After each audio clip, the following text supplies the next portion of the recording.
भक्ति महारानी अपने दोनों पुत्रों के संग में ज्ञान वैराग्य के संग में प्रकट हो गई।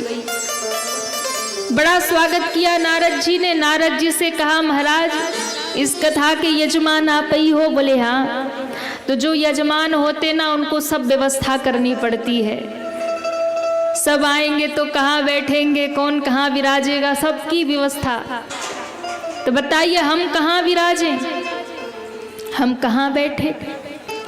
कहा, भक्ति महारानी को, देवी आप तो भक्तों को भगवान से मिलाने वाली हैं, इसलिए आपको आसन कौन सा चाहिए? कमल आसन, कुश का आसन, स्वर्ण का आसन, आप इन सब आसन पर मत बैठिए। भक्ति महारानी ने कहा, कहाँ विराजूं? तो कहा कि जितने भी भक्त आकर भगवान की कथा में विराजते हैं, हे भक्ति आप उन सबके हृदय रूपी आसन पर विराजमान हो जाओ। जब आप कथा में आकर बैठते हैं ना, तो ये कथा आपको तैयार कर देती है, आपके हृदय को तैयार कर देती है भगवान को हृदय में बुलाने के लिए। क्यों? भगवान हृदय में तब ही आएंगे जब आपका हृदय निर्मल होगा, और हृदय निर्मल तब होगा जब आपके हृदय में भक्ति आएंगी। जब तक हृदय निर्मल नहीं होगा, हृदय में भक्ति नहीं आएंगी, तब तक भगवान आने वाले नहीं है। सबसे पहले आपके हृदय में जब भक्ति का आगमन होता है ना, तो भक्ति महारानी आपके हृदय को निर्मल करती हैं, स्वच्छ करती हैं, बुहार देती हैं, सजा देती हैं। भगवान के आगमन के लिए आपके हृदय को तैयार करती हैं। तब आपके हृदय में भगवान पधारते हैं, विराजते हैं। और भक्ति जिसके हृदय में नहीं होगी, भगवान आने की बात तो दूर है, कभी मुड़ के देखेंगे भी नहीं, कभी देखेंगे ही नहीं। इसलिए यदि भगवान को हृदय में बुलाना है, तो सबसे पहले भक्ति हृदय में विराजमान करिए। और भक्ति मिलेगी सत्संग से, कथा से, गुरु की कृपा से। जब आप गुरु की शरण में जाएंगे, सद्गुरु की शरण में जाएंगे, सत्संग करेंगे, कथा सुनेंगे, संतों की वाणी सुनेंगे, तो उस सत्संग से, उस कथा से आपका हृदय निर्मल होगा, पवित्र होगा। तब आपके हृदय में भक्ति महारानी विराजमान होंगी। और जब आपके हृदय में महारानी भक्ति विराजमान हो जाएंगी, तब भगवान भागे भागे आ जाएंगे। तो जब भक्ति सबके हृदय में बैठ गई, सबने भाव से कीर्तन किया, और कहते हैं जब भक्ति के साथ में भगवान को पुकारा, तो उसी समय उस सभा के मध्य में चतुर्भुज नारायण भगवान प्रकट हो गए। बोलिए नारायण भगवान की जय हो। भगवान जब प्रकट हो गए, तब भगवान का दर्शन सबको हुआ, और भगवान का दर्शन करके सब तृप्त हो गए। भगवान ने कहा कि कुछ वरदान मांगो। सबने कहा कि प्रभु, कथा श्रवण का फल और भक्ति महारानी को हृदय में धारण करके भजन करने का फल मिला कि आपका दर्शन हुआ। अब हमें क्या चाहिए? अब तो हमारी कोई इच्छा नहीं है। भगवान ने कहा मेरे दर्शन का भी फल मिलता है, क्या फल चाहिए? तब सारे भक्तों ने एक ही स्वर में कहा कि प्रभु, अब तो हमें बस एक ही वरदान दीजिए कि जब भी कोई भक्त आपको हृदय से पुकारे, भक्ति से भर करके जब कीर्तन गाए, आपका नाम गाए, तो आप उसके हृदय में प्रकट हो जाएं और अपना स्वरूप का दर्शन उसे कराएं।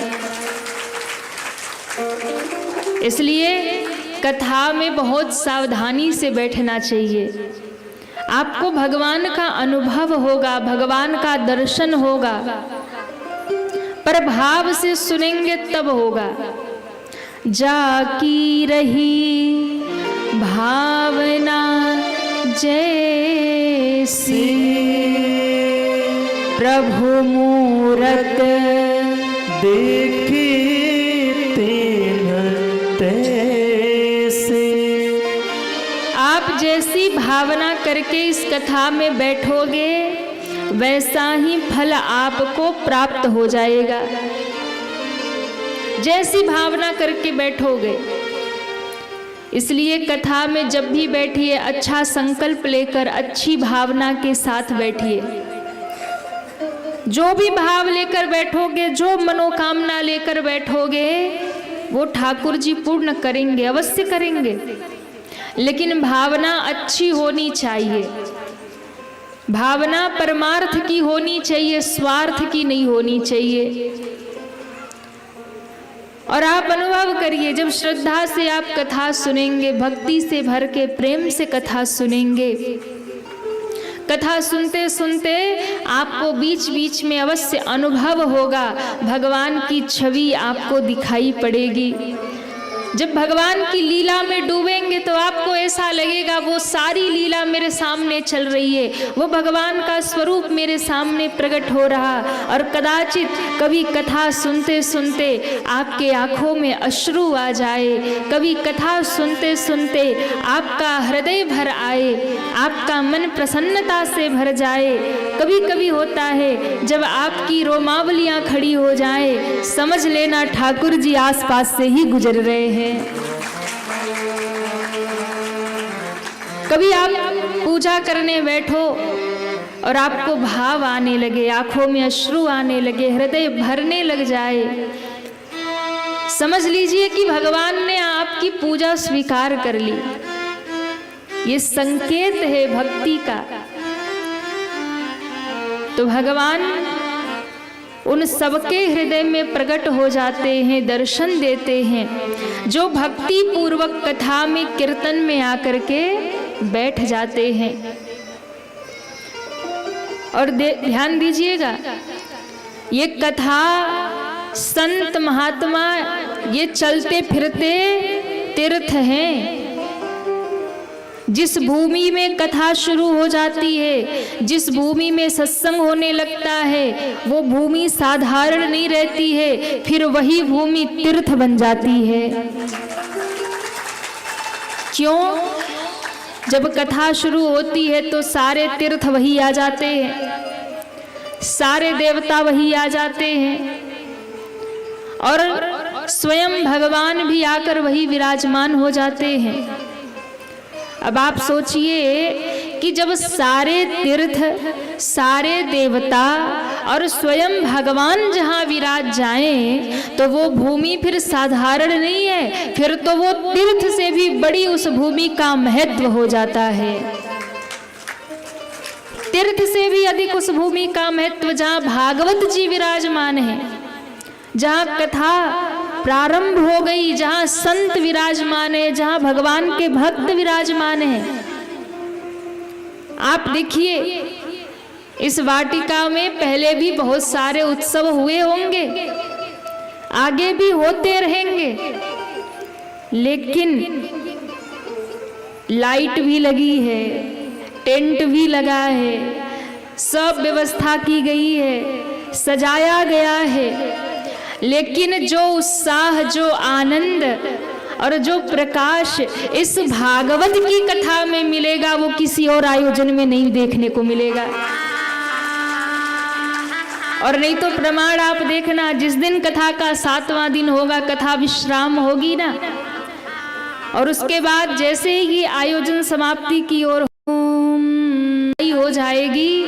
आप देखिएगा पंडाल भी वही होगा, आप भी वही होंगे, हम भी वही होंगे, लेकिन जो आनंद हो रहा है वो आनंद नहीं होगा। सब कुछ वही होगा। क्यों? क्योंकि महिमा बढ़ जाती है, कथा से महिमा बढ़ जाती है। जहां भगवान की कथा शुरू हो जाए वहीं पर सारे तीर्थ आ जाते हैं। इसलिए 7 दिन के लिए आप तो भूल ही जाना कि ये वाटिका कोई रामगंज की वाटिका है। 7 दिन के लिए भूल जाना। क्यों? 7 दिन के लिए ये आपका रामगंज श्रीधाम वृंदावन बन जाएगा। क्योंकि वृंदावन भी वही विराजता है जहां भगवान विराजते हैं, और भगवान वही विराजते हैं जहां उनके भगत विराजते हैं, जहां कथा होती है, सत्संग होता है। और जहां सत्संग हो, कथा हो, सारे तीर्थ, सारे देवी देवता सब वही प्रकट हो जाते हैं। और इसीलिए तो गाते हैं, लाखों दरबार दुनिया में यूं तो, लाखों दरबार दुनिया में यूं तो, तेरे दर सा कोई दर नहीं है। लाखों दरबार दुनिया में यूं तो, लाखों दरबार दुनिया में यूं तो, तेरे दर सा कोई दर नहीं है। लाखों दरबार दुनिया में यूं तो, लाखों दरबार दुनिया में यूं तो, तेरे दर सा कोई दर नहीं है। तेरे दर सा कोई दर नहीं है।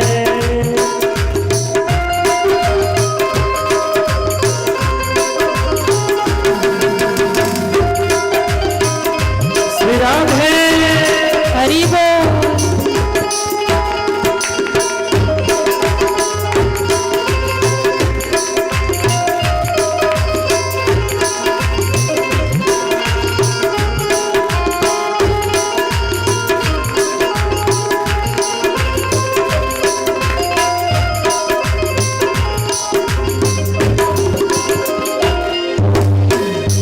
स्वर्ग सम्राट हो या हो चाकर, तेरे दर पे है दर्जा बराबर।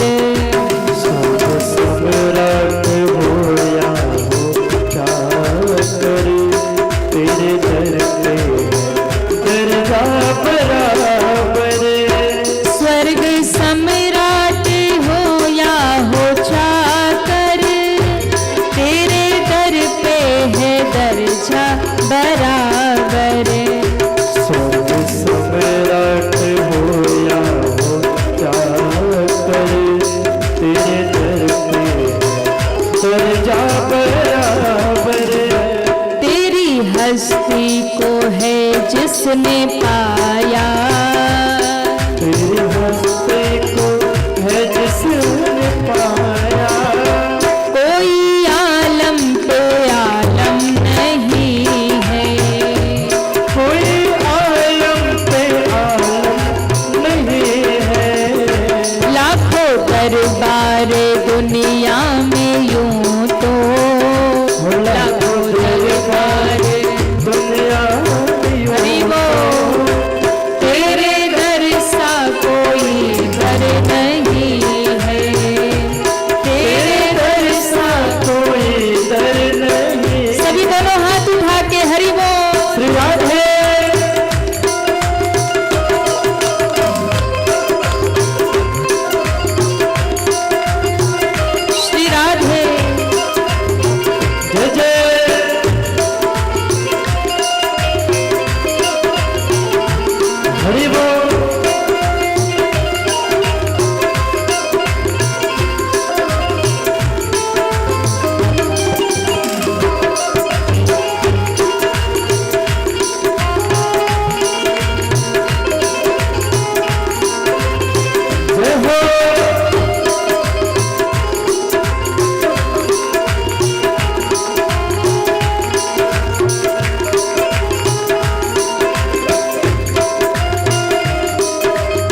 रस पिलाया, तेरी नजरों ने जो रस पिलाया, वो बताने के काबिल नहीं है, वो बताने के काबिल नहीं है। लाखों दरबार दुनिया में यूं तो, लाखों दरबार दुनिया में यूं तो, तेरे दर सा कोई दर नहीं है। तेरे दर सा कोई दर नहीं। हरि बोल।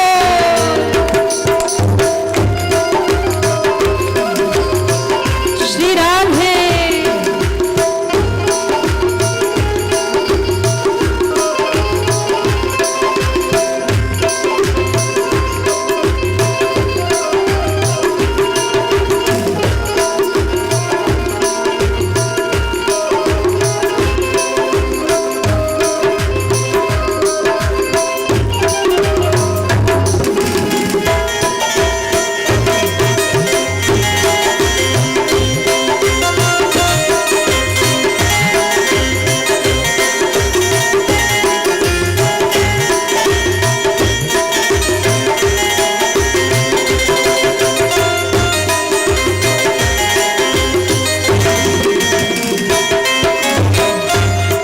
एक बात बताइए, किसको किसको स्वर्ग जाना है? दोनों हाथ उठाइए।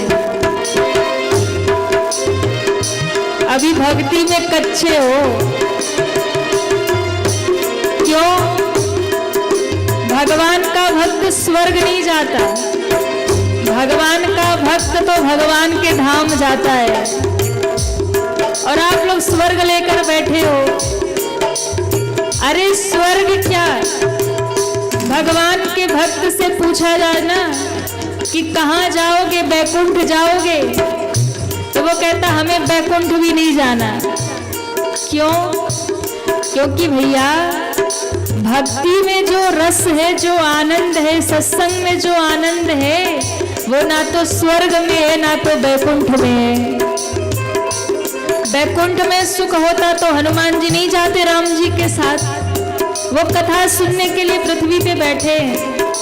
यानी एक बार भक्ति का रस, सत्संग का रस, कथा का रस जिसको मिल जाए, फिर तो ना बैकुंठ चाहिए ना स्वर्ग चाहिए। भगत तो उसी में मगन है। तेरे रस का लगा चस्का जिसको, फिर बैकुंठ फीका था उसको। रस का लगा चस्का जिसको, फिर बैकुंठ फीका था उसको। तेरे रस का लगा चस्का जिसको, फिर बैकुंठ फीका था उसको। रस का लगा चस्का जिसको, फिर बैकुंठ फीका था उसको। डूब कर कोई बाहर ना आया, डूब कर कोई बाहर न आया, उसमें भंवरे हैं शाहिल नहीं है। डूब कर कोई बाहर न आया, उसमें भंवरे हैं शाहिल नहीं है। लाखों दरबार दुनिया में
कोई दर्द नहीं है।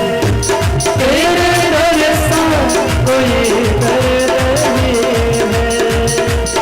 तेरे दर सा कोई दर्द नहीं है।